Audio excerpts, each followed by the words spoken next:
নমস্কাৰ বন্ধু বান্ধৱীসকল, ঘৰুৱা দিহালৈ স্বাগতম জনালোঁ।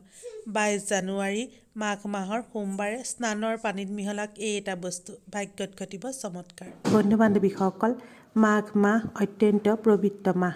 এই মাহ মা লক্ষ্মীৰ প্ৰিয় মাহ। এই মাঘ মাহত স্নান আৰু দানৰ বিশেষ মহত্ব আছে। মাঘ মাহত দৰিদ্ৰ তথা অসহায় লোকক তিল, গুড়, গৰম কাপোৰ আদি দান কৰা অত্যন্ত শুভ মনা হয়। ইয়াৰ লগতে এই মাঘ মাহত পবিত্ৰ নদীত স্নান কৰাৰ বিশেষ বিধান আছে।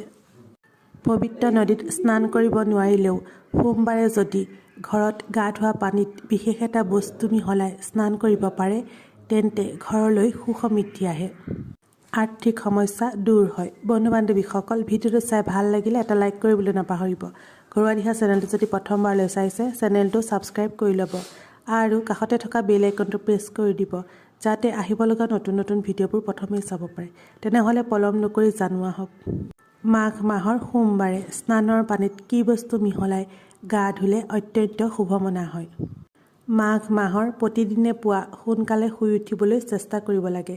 বিশেষকৈ সোমবাৰৰ দিনা সূৰ্যোদয়ৰ আগতে শুই উঠি স্নান কৰিব পাৰে, তেন্তে আপোনাৰ ঘৰ পৰিয়ালৰ বাবে অত্যন্ত মংগলজনক।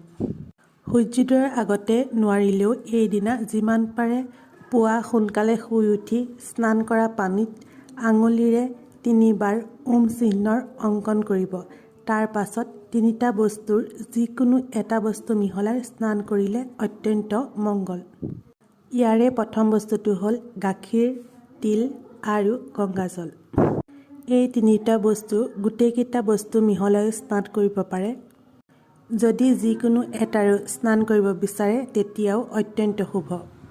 মাঘ মাহৰ সোমবাৰৰ দিনা যদি এই বস্তু মিহলাই স্নান কৰে, তেন্তে মহাদেৱৰ লগতে মা লক্ষ্মীৰো অসীম কৃপা প্ৰাপ্তি হয়, যাৰ ফলত ঘৰলৈ সুখ-সমৃদ্ধি আহে।